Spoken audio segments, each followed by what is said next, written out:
मैं भारत हूँ, भारत है मुझ में, मैं ताकत हूँ, ताकत है मुझ में। हम भारत को नतमस्तक है, हम योद्धा के दो हस्तक है। हम भारत भाग्य विधाता है, हम भारत के मतदाता है। मतदान मतदान देने जाएंगे भारत के लिए। આકાશવાણી અમદાવાદ વડોદરા પ્રાદેશિક સમાચાર વિભાગ રજૂ કરે છે કાર્યક્રમ ભારત વિકાસ ડાયરી. લોકસભાની ચૂંટણીના પડઘમ વાગી રહ્યા છે ત્યારે શ્રોતાઓને ગુજરાતમાં આવેલી લોકસભાની બેઠકોનો અને ત્યાંની વિકાસ કામગીરીનો પરિચય થાય તે માટે આકાશવાણી અમદાવાદના પ્રાદેશિક સમાચાર વિભાગ દ્વારા વિશેષ કાર્યક્રમ ભારત વિકાસ ડાયરી શરૂ કરવામાં આવ્યો છે. નમસ્કાર શ્રોતા મિત્રો, હું છું હિના મોદી અને આપ સાંભળી રહ્યા છો કાર્યક્રમ ભારત વિકાસ ડાયરી. મિત્રો, આજના 19મા અંકમાં અમે આપને લઈ જઈશું બનાસકાંઠા લોકસભા મતવિસ્તારમાં. પથરાળી બોમ ઉપર રહેતી ના કણ કણમાં સુખના શરણાઈ ઢોલ વાગ્યા હે અગણિત પશુપાલકોમાં જોમ નવું જાગ્યું ને ઝૂમી ઉઠ્યા છે હવ નર નારી. એ હરખાતા હૈયામાં રંગોળી પૂરતી ડેરી બનાસ સાવ નારી નારી રે જીરે ડેરી બનાસ સાવ નારી નારી રે જીરે ડેરી બનાસ સાવ નારી નારી. બનાસ નદીને બે કાંઠે વસેલો જિલ્લો એટલે બનાસકાંઠા જિલ્લો, જેની પૂર્વમાં ભારત પાકિસ્તાનની આંતરરાષ્ટ્રીય સરહદ પર દેશના જાંબાઝ સૈનિકો અને માતા નળેશ્વરી તો પશ્ચિમમાં જગવિખ્યાત જગતજનની માં અંબા જિલ્લાવાસીઓની રક્ષા કરી રહ્યા છે. બૃહદ મુંબઈમાંથી 1 મે 1960ના ગુજરાતની સ્થાપના વખતે 17 જિલ્લાઓ અસ્તિત્વમાં આવ્યા હતા. તેમાંનો એક જિલ્લો એટલે બનાસકાંઠા જિલ્લો. 1991માં બનાસકાંઠા અને મહેસાણા જિલ્લામાંથી નવા પાટણ જિલ્લાની રચના થઈ. બનાસકાંઠા જિલ્લાનું મુખ્ય મથક પાલનપુર છે. પાલનપુરને મીઠું પાણી આપનારી ઐતિહાસિક મીઠી વાવ તેમજ નવાબી શાસનમાં બનેલ કીર્તિસ્તંભ જોરાવર પેલેસ પાલનપુરની શાન છે. ખેતી અને પશુપાલન પર નિર્ભર આ જિલ્લાની શાન સમાન બનાસ ડેરી પણ પાલનપુરમાં આવેલી છે. જિલ્લાની 4.5 લાખથી વધુ પશુપાલક બહેનો દૂધના વ્યવસાય થકી આત્મનિર્ભર બની છે. રાજ્યભરમાં સૌથી વધુ બટાકાનું ઉત્પાદન કરનાર ડીસા તાલુકો પ્રગતિશીલ ખેતીની દિશા બતાવે છે. અરવલ્લીની ખૂબસૂરત ગિરિમાળા પર બિરાજમાન માં અંબાના મંદિર પ્રત્યે વિશ્વભરના લોકોની આસ્થા છે. ગબ્બર પર્વતની ચારેકોર બનેલ 51 શક્તિપીઠ પરિક્રમા પથ અને ગબ્બર લેઝર શોમાં અંબાના ભક્તોમાં અનેરું આકર્ષણ જગાવે છે. વાઘા બોર્ડરની જેમ નડાબેટ સીમા દર્શન પ્રવાસન સ્થળ વિકસાવવામાં આવ્યું છે, જે પ્રવાસીઓના આકર્ષણનું મુખ્ય કેન્દ્ર છે. ખેતી તેમજ પશુપાલન પર નિર્ભર આ સરહદી વિસ્તાર એક સમયે પછાત જિલ્લાના મહેણા સહન કરતું હતું, પરંતુ આજે વિકાસની હરણફાળ ભરવા લાગ્યું છે. બનાસકાંઠા લોકસભા મતવિસ્તાર સામાન્ય ઉમેદવારો માટેની બેઠક છે. આ લોકસભા મતવિસ્તારમાં 7 જેટલી વિધાનસભા મતવિસ્તારોનો સમાવેશ કરવામાં આવ્યો છે, જેમાં વાવ, થરાદ, ધાનેરા, દાંતા, પાલનપુર, ડીસા અને દિયોદર વિધાનસભા મતવિસ્તાર આવેલા છે. બનાસકાંઠા લોકસભા મતવિસ્તારની વધુ માહિતી આપે છે અમારા પ્રતિનિધિ સરફરાઝ નાગોરી. છેલ્લા 10 વર્ષોથી બનાસકાંઠા જિલ્લામાં અનેકવિધ વિકાસ કાર્યો કરાયા છે, જેને લઈને અંબાજી આજે એક પવિત્ર યાત્રાધામની સાથે પ્રવાસન સ્થળ તરીકે પણ વિકસી આવ્યું છે. બનાસકાંઠામાં વર્તમાન રાજનીતિની વાત કરીએ તો 20 લાખથી વધુ મતદાતાઓ છે.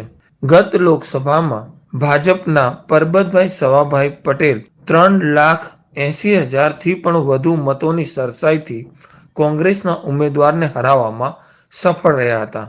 વર્તમાનમાં 2024ની લોકસભાની ચૂંટણી માટે ભાજપ દ્વારા ડોક્ટર રેખાબેન ચૌધરીને ઉમેદવાર તરીકે જાહેર કરાયા છે.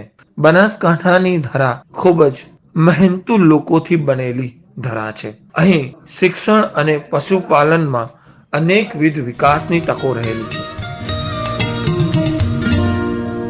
એક સમયે ધૂળની ડમરીઓ ઉડતી હતી તે જિલ્લો આજે શિક્ષણ, પશુપાલન તેમજ સર્વાંગી વિકાસમાં અગ્રેસર બન્યો છે. પહોળા 4 લેન રસ્તાઓ, ડીસાનું સૌથી લાંબુ ઓવરબ્રિજ, યાત્રાધામો, પ્રવાસન સ્થળોનો વિકાસ, સરહદી ગામો સુધી નર્મદાનું પાણી પહોંચવું, ભારતમાલા પ્રોજેક્ટ તેમજ તારંગાથી અંબાજી સુધીની રેલવે લાઇનનું પૂર ઝડપે ચાલતું વિકાસ કાર્ય હોય, તમામ જનહિતના કાર્યોમાં બનાસકાંઠા જેટ ગતિએ આગળ વધી રહ્યું છે. આ ક્ષેત્રના સંસદ સભ્ય પરબતભાઈ પટેલે વધુ માહિતી આપી.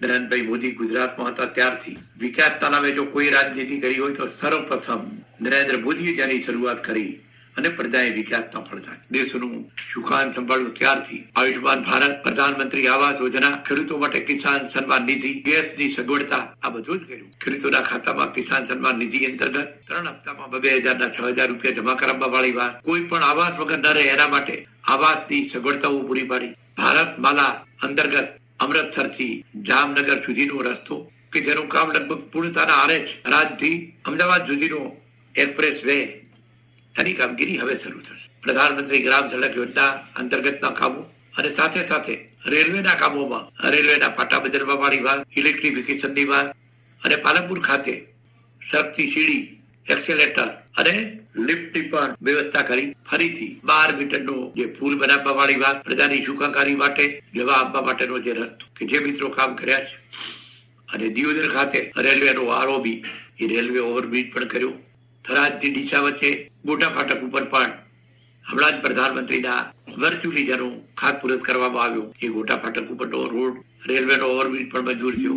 પીરડી ખાતે નવું ડેવલપમેન્ટ થાય એ માટે નવા મકાનની કામગીરી, રિનોવેશનની કામગીરી અને નવું મકાન બાંધવા માટેની કામગીરીનું ખાતમુહૂર્ત પણ.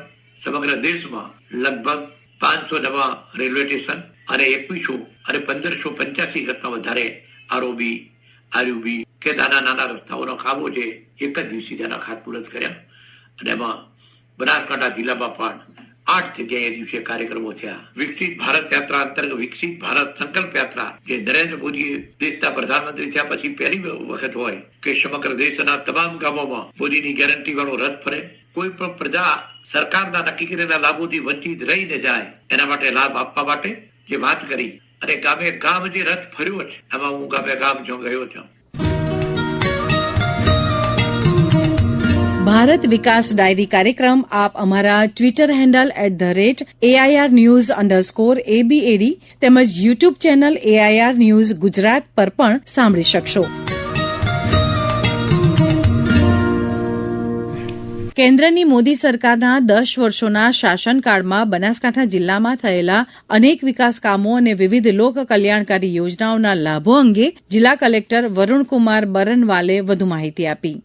देखिए, ગયા 10 વર્ષની વાત કરીએ તો પાણીને લગતું ઇન્ફ્રાસ્ટ્રક્ચર હોય, ફિઝિકલ ઇન્ફ્રાસ્ટ્રક્ચર હોય, ટુરિઝમનું ઇન્ફ્રાસ્ટ્રક્ચર હોય અથવા અલગ અલગ ભારત સરકારની જે યોજનાઓ છે એના ઘણા બધા લાભો જે છે જિલ્લામાં મળ્યા છે. દાખલા તરીકે અમૃતસરથી લઈને જામનગર સુધીનું જે ભારતમાલાનું એક મેઇન રોડ છે અથવા સાંચોરથી અમદાવાદ સુધીનો જે રોડ છે એ બંને રોડથી બનાસકાંઠા જિલ્લાના તમામ તાલુકાઓને અન્ય મોટા શહેરો સાથે કનેક્ટિવિટીના લાભો થયા છે.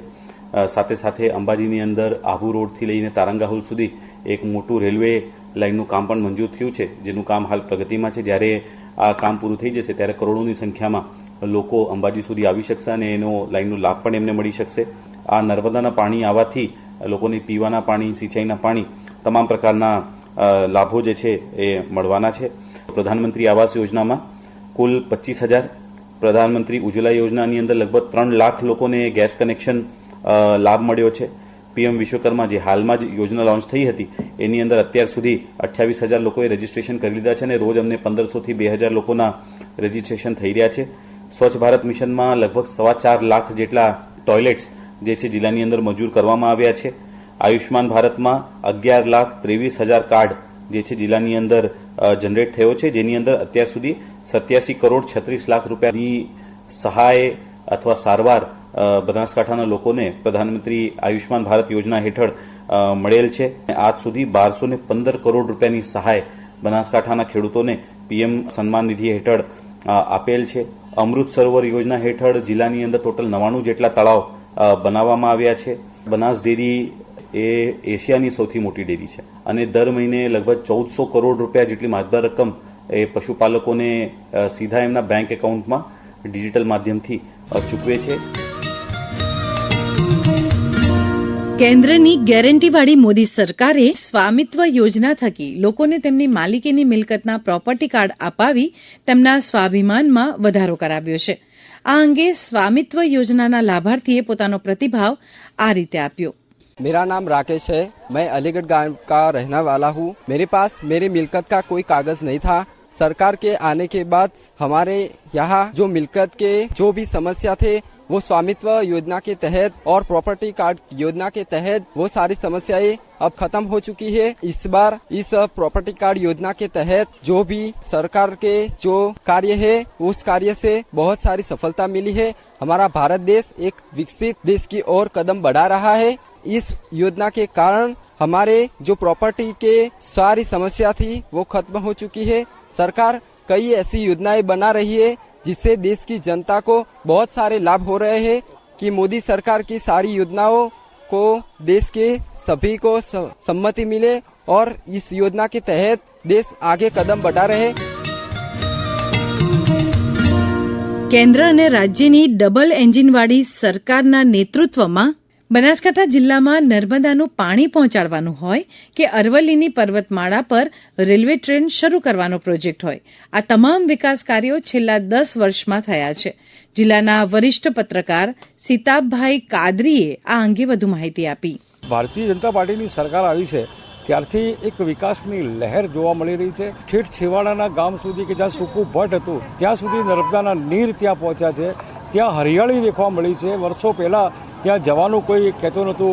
5-5, 6-6 કિલોમીટર સુધી માથે બેડા લઈને બહેનો આપણી પાણી ભરવા જતી હતી. આજે એ પરિસ્થિતિ નથી. આજે લોકો ત્યાં સુધી પહોંચ્યા છે, ત્યાં એમને પાણી મળી રહે છે અને તમામ આધુનિક સુવિધાઓ છે. એ પાલનપુર સિટી છે મધ્ય નહીં પણ વાવ અને સુઈગામ સુધી પણ એ સુવિધાઓ વર્તમાન સરકારે પહોંચાડી છે. અંબાજી મંદિરનો એટલો બધો વિકાસ થઈ રહ્યો છે. દેશ અને વિદેશના અંદર જે પ્રસિદ્ધ અમારું યાત્રાધામ અંબાજી છે અને અત્યારે એના અંદર પણ સોનામાં સુગંધ હોય એ રીતે ભારતીય જનતા પાર્ટીએ હમણાં થોડા દિવસ પહેલાં માનનીય પ્રધાનમંત્રીએ તારંગાથી અંબાજી સુધીની એક રેલ લાઇન ચાલુ કરવાની વાત છે. એ ખરેખર ખૂબ જ છે. પહેલાંનું બનાસકાંઠા અને અત્યારના બનાસકાંઠામાં રાત દિવસનો ફરક છે. બીજેપી ચૂંટાઈને કેમ આવે છે? કારણ કે વિકાસના કામ થાય છે અને પ્રધાનમંત્રી નરેન્દ્રભાઈ મોદી બનાસકાંઠાને પોતાનું ગણે છે. શ્રોતા મિત્રો, બનાસકાંઠા લોકસભા સંસદીય મતવિસ્તારમાં અનેક જોવાલાયક સ્થળો આવેલા છે, જેમાં પાલનપુરથી 15 કિલોમીટર દૂર આવેલ બાલારામ પેલેસ, ઇકબાલગઢ ખાતે આવેલ રીંછ અભયારણ્ય, નડાબેટ વેટલેન્ડ વિસ્તાર અને જગતજનની માં અંબાજી મંદિરનો તેમાં સમાવેશ થાય છે. હીરા ઉદ્યોગ સાથે સંકળાયેલ અનેક જૈન શ્રેષ્ઠીઓ આજે મુંબઈ તેમજ વિદેશમાં સ્થાયી થયા બાદ પણ જિલ્લાના વિકાસ કાર્યો માટે છુટ્ટા હાથે દાનની સરવાણી વહાવી રહ્યા છે. દાડમની ખેતીમાં કાઠું કાઢનાર દિવ્યાંગ ગેનાજી ઠાકોર જેવા પદ્મશ્રીથી સન્માનિત ધરતીપુત્રો બનાસકાંઠાની આન બાન અને શાન છે. હળી મળી રેતા અમે બનાસકોટા વાળા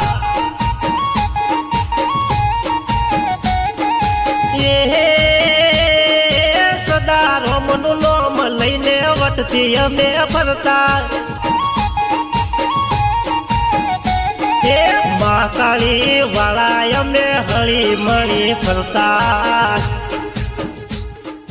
આ સાથે જ આજનો અંક અહીં પૂરો થાય છે. આવતીકાલે રાત્રે 8:30 વાગે ફરીથી મળીશું એક નવી લોકસભા બેઠકની માહિતી સાથે. ત્યાં સુધી રજા આપો. પ્રસ્તુત કરતા ભરત દેવમણી, સંપાદન અપર્ણા ખૂંટ, આલેખન અજય ઇન્દ્રેકર, રજૂઆત અને સંકલન હિના મોદી. मतदान मतदान करने जाएंगे भारत के